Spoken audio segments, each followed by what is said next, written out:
মধ্যপ্রাচ্যের বুকে এক চরম উত্তেজনা আর আতঙ্কের নাম এখন সংযুক্ত আরব আমিরাত। এই মুহূর্তে বিশ্বের নজর দেশটির পরমাণু বিদ্যুৎ কেন্দ্রের দিকে। আজ সাত সকালে শান্ত মরুভূমির আকাশ চিরে ধেয়ে এলো এক ঝাঁক ড্রোন। আকস্মিক এই হামলায় কেঁপে উঠেছে সাউথ কোরিয়ার সহযোগিতায় পরিচালিত বারাকা পারমাণবিক বিদ্যুৎ কেন্দ্র এলাকা। ড্রোনের আঘাতে প্ল্যান্টের ঠিক বাইরে এক ভয়াবহ অগ্নিকাণ্ডের সৃষ্টি হয়, যা পুরো অঞ্চলে ছড়িয়ে দেয় তীব্র চাঞ্চল্য। সংযুক্ত আরব আমিরাত এই ঘটনাকে একটি বিপজ্জনক উস্কানি বলে তীব্র নিন্দা জানিয়েছে। হঠাৎ করেই কেন লক্ষ্যবস্তু করা হলো এই পরমাণু কেন্দ্রকে? সংযুক্ত আরব আমিরাতের প্রতিরক্ষা মন্ত্রণালয় এক চাঞ্চল্যকর তথ্য ফাঁস করেছে। তারা জানিয়েছে দেশটি পশ্চিম সীমান্ত গলিয়ে অত্যন্ত নিখুঁত পরিকল্পনায় 3টি ড্রোন ভেতরে প্রবেশ করে, যার মধ্যে একটি ড্রোন আলতেফরা এলাকায় অবস্থিত বারাকা পারমাণবিক বিদ্যুৎ কেন্দ্রের ঠিক বাইরের নিরাপত্তা বেষ্টনী ভেদ করে একটি বৈদ্যুতিক জেনারেটরে আঘাত হানে। মুহূর্তেই জ্বলে ওঠে আগুন, কিন্তু কার নির্দেশে কোথা থেকে উড়ে এলো এই আত্মঘাতী ড্রোন তা জানতে এখন চলছে চিরুনি তল্লাশি। পরমাণু কেন্দ্রে হামলা মানেই বিশ্বজুড়ে এক মহাবিপর্যয়ের সংকেত।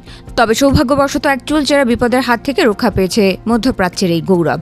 আবুধাবি মিডিয়া অফিস অত্যন্ত স্বস্তির সাথে নিশ্চিত করেছে যে এই ন্যাক্কারজনক হামলায় কোনো হতাহতের ঘটনা ঘটেনি।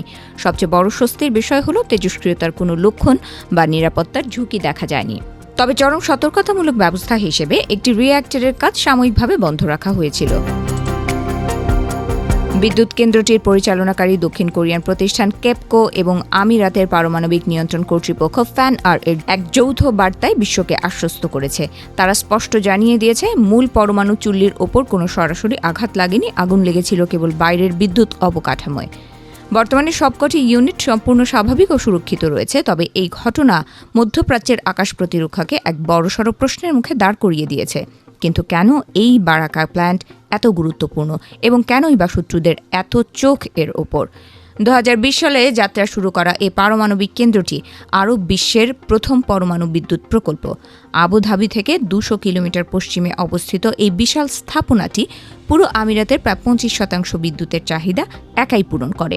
ফলে এই পাওয়ার প্ল্যান্টে আঘাত হানার অর্থ হলো আমিরাতের অর্থনীতি ও জ্বালানি মেরুদণ্ডকে এক ঝটকায় পঙ্গু করে দেওয়ার এক নিখুঁত ষড়যন্ত্র। এই হামলার তীব্রতায় কেঁপে উঠেছে খোদ জাতিসংঘ। আন্তর্জাতিক পরমাণু শক্তি সংস্থা IAEA এর প্রধান রাফায়েল গ্রোসি এই হামলার পর গভীর উদ্বেগ ও তীব্র ক্ষোভ প্রকাশ করেছেন। সামাজিক যোগাযোগ মাধ্যমে দেয়া এক জরুরি বিবৃতিতে তিনি পরিষ্কার হুঁশিয়ারি দিয়ে বলেছেন, পরমাণু নিরাপত্তাকে ঝুঁকিতে ফেলে এমন যে কোনো সামরিক বা সন্ত্রাসী কর্মকাণ্ড সম্পূর্ণ অগ্রহণযোগ্য। বিশ্ব নেতারাও এখন আঙুল তুলেছেন নেপথ্যের কারিগরদের দিকে। হামলার দায় এখনও কেউ স্বীকার না করলেও সন্দেহের তীর কিন্তু ঘুরে ফিরে যাচ্ছে এক জায়গাতেই। ইরাকে ঘাঁটি গেড়ে থাকা ইরান সমর্থিত মিলিশিয়া বাহিনী কিংবা ইয়েমেনের হুথি বিদ্রোহী উভয়ের কাছেই রয়েছে অত্যাধুনিক কম্ব্যাট ড্রোন। এর আগে গত 28 ফেব্রুয়ারি মার্কিন ও ইসরায়েলি যৌথ হামলায় ইরানের শীর্ষ নেতাদের মৃত্যুর পর পুরো মধ্যপ্রাচ্য জুড়ে যে রক্তক্ষয়ী যুদ্ধ শুরু হয়েছিল, এই ড্রোন হামলা তারই এক ভয়াবহ প্রতিশোধমূলক অংশ বলে মনে করছেন ভূরাজনৈতিক বিশ্লেষকরা। যদিও গত 8 এপ্রিল ওয়াশিংটন ও তেহরানের মধ্যে একটি যুদ্ধবিরতির চুক্তি হয়েছিল, কিন্তু শান্তি আলোচনার চাকা থমকে যাওয়ায় এই চোরাগোপ্তা হামলা থামছেই না। ইরান আমিরাতের বিরুদ্ধে তাদের মাটি ব্যবহার করে মার্কিন বাহিনীকে সুবিধা দেওয়ার যে অভিযোগ এনেছিল আমিরাত বারবার তা অস্বীকার করছে।